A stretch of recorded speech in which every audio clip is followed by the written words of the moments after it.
This gonna be a fight. Tyson, and you know it. You hit me, I'm gonna kill you. I'm gonna kill you.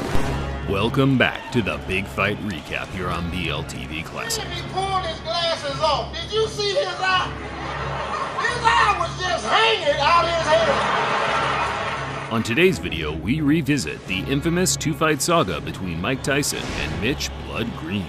A genuine beef that 10 rounds of boxing couldn't squash, as the two would face off one more time on the street, this time in a much shorter affair with a decisive victor. Let's get right to it.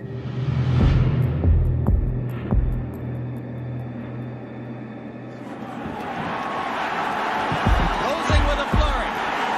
The bell is going to sound. After Tyson's 10-round decision to James Quick Tillis in 1986, the invincibility aura from Kid Dynamite took a slight knock as the two heavyweights battled out a much closer fight than the boxing fans and bookmakers expected. How disappointed are you that the knockout string is over? Not at all. If anything, I feel relieved, and I'm confident if I wanted to, I could have knocked them out. It was Tyson's first time going the distance, as he had finished his previous 19 opponents all inside the opening 2 or 3 rounds. That gave some of the other heavyweight contenders an incentive to catch this teenage dynamo early, halt the hype train, and earn the highest possible payday outside of a championship fight. Tyson said, "Gonna give me a fight. I want Mike Tyson." Point blank. Michelle Tyson. He's a I'm gonna knock him out. Mitch Blood Green was one of the first fighters to utilize the new age of digital camcorders to get his message out there to boxing fans. Now I'm gonna show you something. Feast your eyes on a real heavyweight. There was no social media in those days, but local news stations and televised sports networks such as HBO would air the clips during a broadcast to gauge the fans' reaction. The power. I ain't no joke. My name is Blood Green, and you heard my fight. Watch my smoke. It's probably due to audio compression over time, but I can honestly say I have difficulty understanding what Mitch Green is saying. Two clear things were the muscle flexing and homophobic slurs, and bizarrely enough, as far as my research suggests, this was enough to land him a shot at the hottest prospect in world boxing.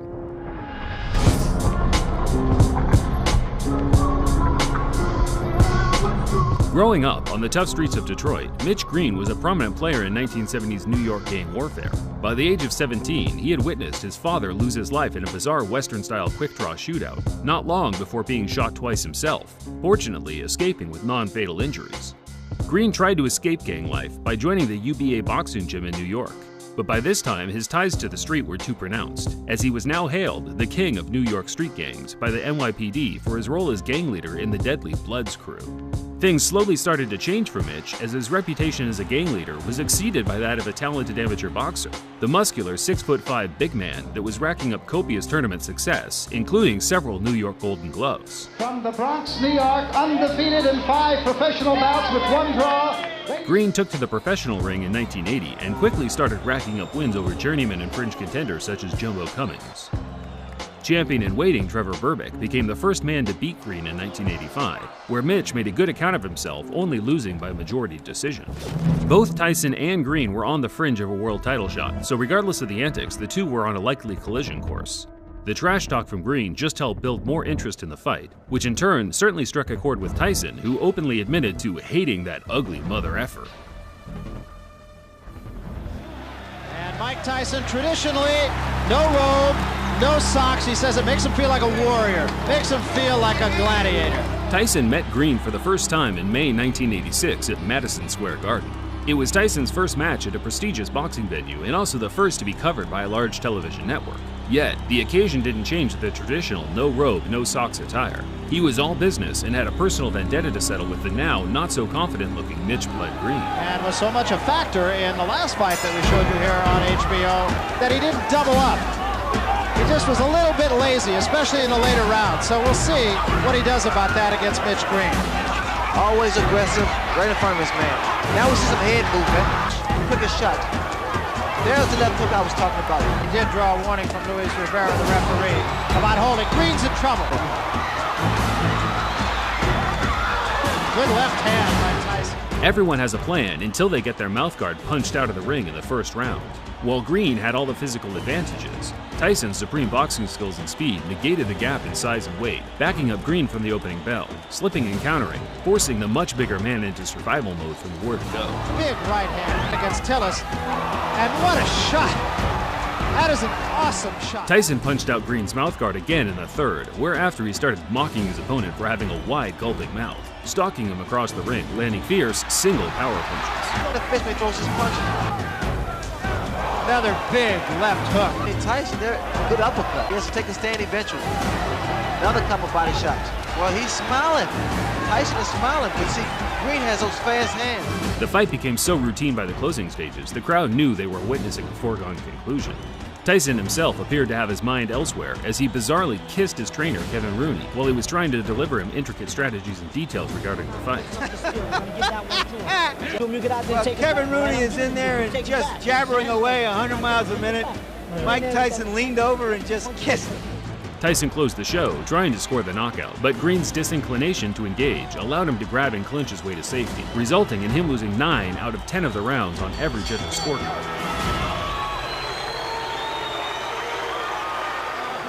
But we knew deep inside that I was going to win this fight so easy because of his style. He's a dang tough opponent, and he took some fairly decent shots. But as you know, I won comfortably, and I didn't try for the knockout, and I used a great deal of discipline in there, not knocking him out. Tyson claimed he carried Green the 10-round distance on purpose to punish him for as long as possible, and whether it was true or not, Green's personal pride was hurt, and he was willing to do whatever it took to restore a sliver of respect amongst his peers. Green retired from boxing after the Tyson loss and returned to the street to earn a living from selling drugs. He always planned to one day get Tyson back in the ring, but as his years of inactivity ensued, Tyson progressed to one of the most dominant heavyweight champions of all time, undefeated and undisputed. The days of fighting lingering contenders such as Mitch Green were over. It wasn't until a couple of years after their fight that the two would meet again, this time in Green's element, the street. In the early hours of August 23, 1988, Mitch Green got wind that Tyson was shopping at a local clothing store close by to where he ran things on the street. Tyson had traveled a fair distance to pick up a luxury leather jacket handmade by one of his friends over at Dapper Dan's. As Tyson was chilling in the store with his entourage, Mitch Green burst through the door on his own, high on angel dust, demanding Tyson either give him a rematch or empty his pockets right there on the spot. Tyson, of course, no stranger to altercations on the street, dragged Mitch Green outside and pummeled him to the ground multiple times.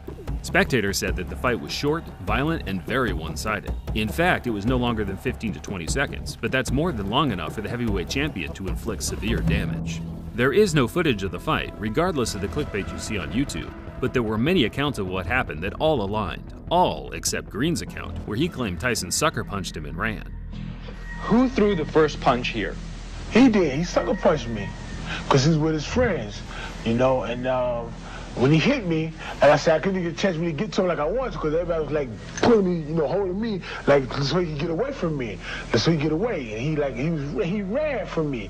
Green was certain the Tyson scuffle, which became mainstream news around the world, would add enough public intrigue to get his rival back in the ring. But Mitch had already burnt his bridges among the promoters in the sport, with his violent threats to Don King in the past already shadow banning him from ever earning any serious money in the ring again. After Green's failed attempts to get the rematch with Tyson, he filed a civil lawsuit for $20 million due to the injuries he suffered during their fight. The former gang leader came away with one small W to coincide with a long list of L's, winning the case and being awarded $45,000, close to what his purse was during their professional fight in 1986. Yeah, I remember seeing Mitch Green's eye after that. It was like, he broke his socket. Broke the eye socket, yeah. He broke his eye socket. Yeah. The eye socket. You gotta hit really hard to do some like that, right? Green returned to the ring 7 years later, but at that point he was a shell of his former self and was beaten by journeymen with losing records until he hung him up for good in 2005. As of 2022, Green is still a large-as-life character, but now employs his energy into his love of Christianity. He still has a gripe with Tyson, but I think it's fair to say the two have now moved on, and whenever the topic is brought up today, they both make light of their infamous 30-year feud. That didn't work. The boy scared to death. That's we had the street fight. The boy scared to death. Oh, wait a minute. Didn't y'all have a street fight, Mitch? For the ring, for the street. Thinking the man would do something about it. He wouldn't do nothing. Oh, man, he freaked me out. Did you know that actually Tyson and Sal are good friends and he comes to the show? He knew, look there. Yeah, it's like Tyson. You see that? He got